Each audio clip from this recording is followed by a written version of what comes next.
दोस्त, कुछ घटनाएं हमारे आसपास ऐसी घटती हैं जो एक रहस्य बन जाती हैं, जिनका साइंस के पास भी कोई जवाब नहीं होता।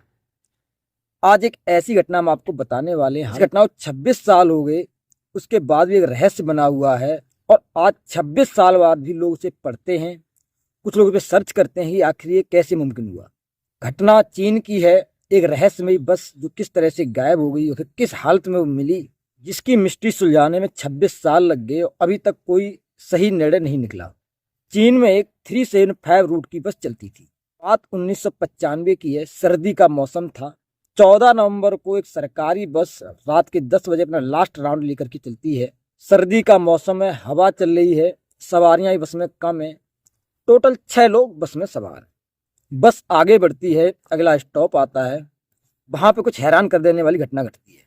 वहां ड्राइवर देखता है 2 सवारियां खड़ी हुई, जिनका पहनावा थोड़ा अलग है, चेहरा भी साफ नहीं दिखाई दे रहा। लेकिन ड्राइवर ने सोचा कि हो सकता है किसी ड्रामे वाले या कोई नाटक कंपनी में काम करते हो, इसलिए अपना पहनावा पहन रखा हो। लास्ट बस है, रोक देना ही उचित है।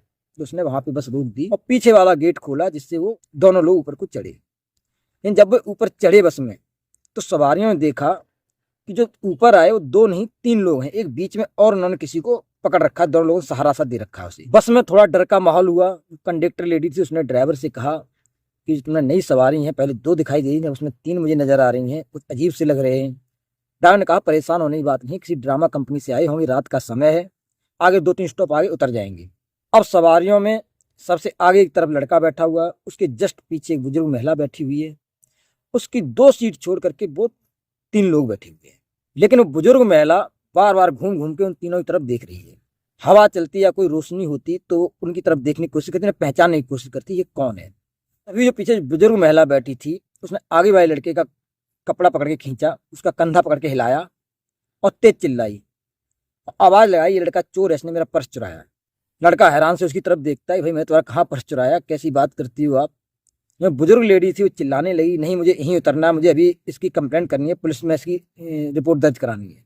लेडीज कंडक्टर ने समझाया, लेकिन वो बुजुर्ग महिला मानने को तैयार नहीं थी और वहीं पे उसने जबरदस्ती बस रुकवाई और वहीं पे उतर गई। बस आगे बढ़ गई। लड़का भी नाराज हुआ, मैंने आपका कहाँ पर्स चुराया जो आपने ऐसे रास्ते मुझे उतार दिया जहाँ पे आसपास न तो कुछ दिखाई दे रहा है, मुझे यहाँ से बस भी कहाँ मिलेगी। बुजुर्ग महिला ने कहा कि तूने चोरी नहीं की, लेकिन मैंने तेरी जान बचाई है। जो पीछे 3 सवारियां चढ़ी थीं उनको शायद तूने नहीं देखा, लेकिन मैंने देखा है ध्यान से। जब हवा चल रही थी, उनके कुछ कपड़े उड़ रहे थे, तो मैंने गौर किया, और एक बार नहीं 3 बार मैंने गौर किया, उनके पैर हैं ही नहीं। तीनों सवारियों में से कोई भी ऐसा इंसान नहीं जिनके पैर दिखाई दे रहे हो।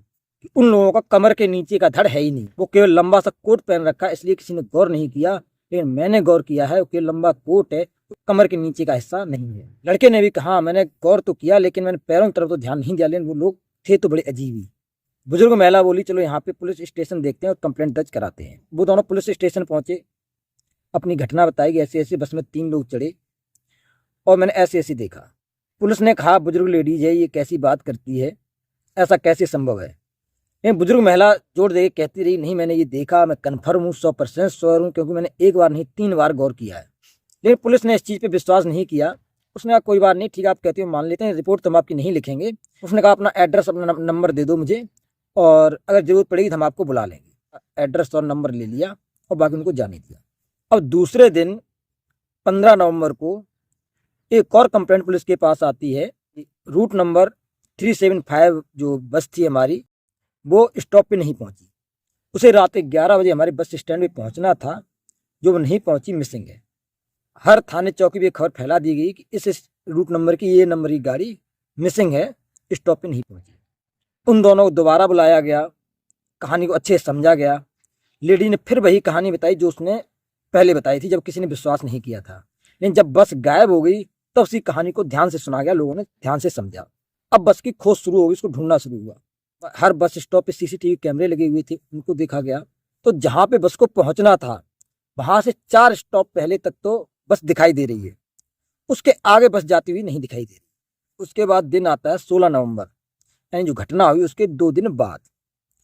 2 दिन बाद बस की खोज होती है, जो मेन बस स्टैंड था उससे करीब 100 किलोमीटर आगे भी नदी में पड़ी हुई मिलती है।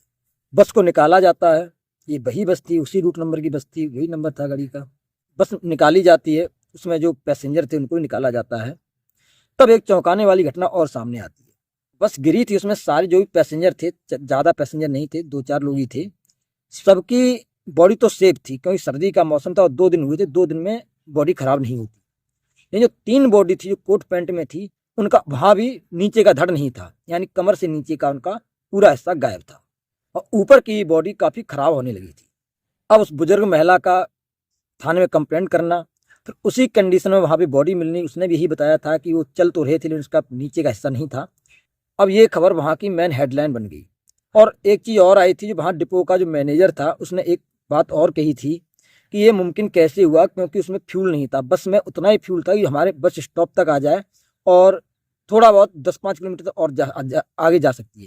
लेकिन 100 किलोमीटर आगे मिली बस, इसका भी उसे समझ नहीं आ रहा था ये बस कैसे पहुंची, क्योंकि सरकारी बस थी, उसका ऑयल हर जगह नहीं डलवाया जा सकता है। अब वहाँ पे हर इंसान की जुबान पे एक ही बात थी कि आखिर बस 100 किलोमीटर कैसे पहुंची, जो किसी सीसीटीवी में नहीं आई। दूसरी, क्या वास्तव में वो सवारियां नहीं थी, सवारी रूप में कोई और बस में चढ़ा था? क्या वास्तव में वो कोई नेगेटिव एनर्जी थी जो बस में आई, जिसने और सवारियों को बस समेत वहां पहुंचाया? बहुत सारी चीजें थी, सबने अपने अपने मत वहां पे दिए, लेकिन प्रूफ के साथ इस मिस्ट्री को वहां पे किसी ने नहीं सुलझा पाया। लेकिन ये कहानी ऐसी है जो चाइना में रिकॉर्डेड है, और भी आप कई बुकें पढ़ते हो इस कहानी का उसमें जिक्र आता है।